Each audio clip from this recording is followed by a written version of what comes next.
So that first property of comprehension and memory was that we have basic memory for gist rather than verbatim information. The second property is the idea that memory and comprehension are better when we can relate information to a common theme, or when we can make information meaningful. This is consistent with what Ausubel argued.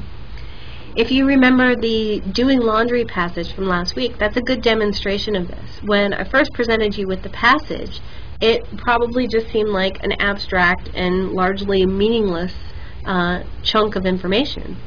But then when I told you that if you relate all the information to the title doing laundry, it suddenly becomes much more meaningful.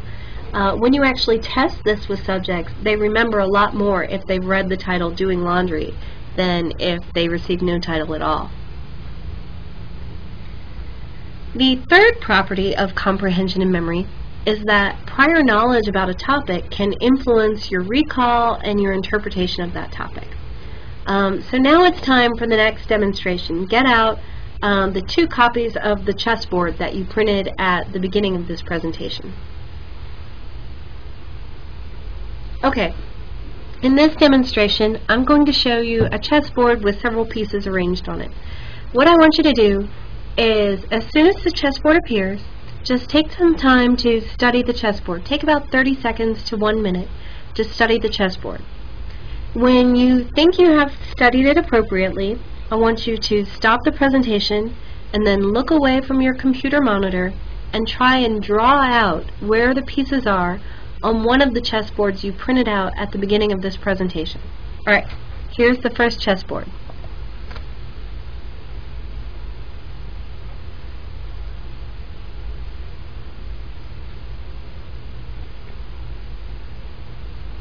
Take about 15 to 20 more seconds to study the chessboard and then stop the presentation and draw out where you believe the pieces were on that chessboard.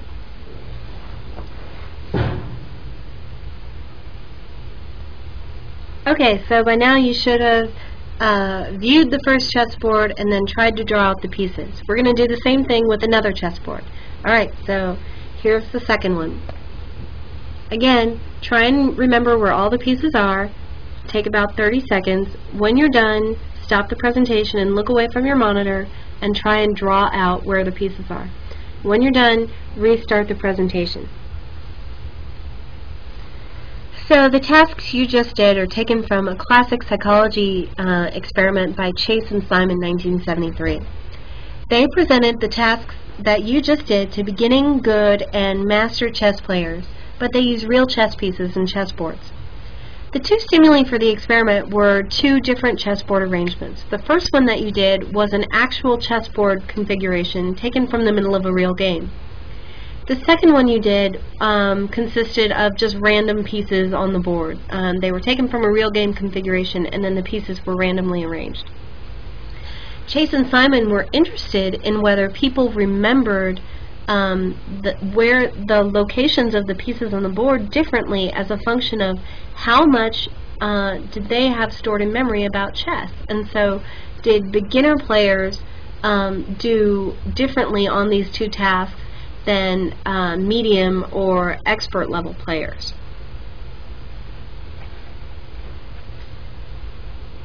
So if you want, go back and check how many pieces you actually remember correctly, and you should know or be a decent judge of whether you're a beginning or master or just good chess player.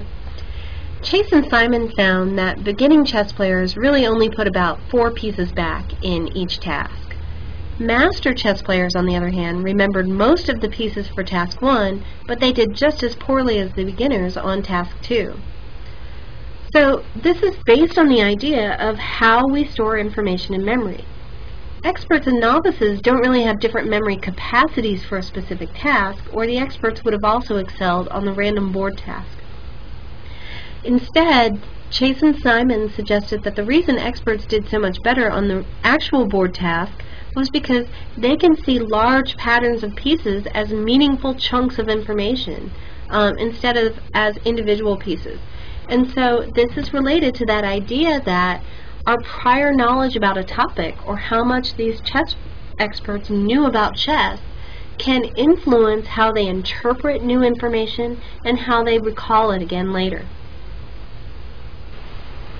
That's the end of the second presentation on schema theory. Now go to Schema Theory Part 3.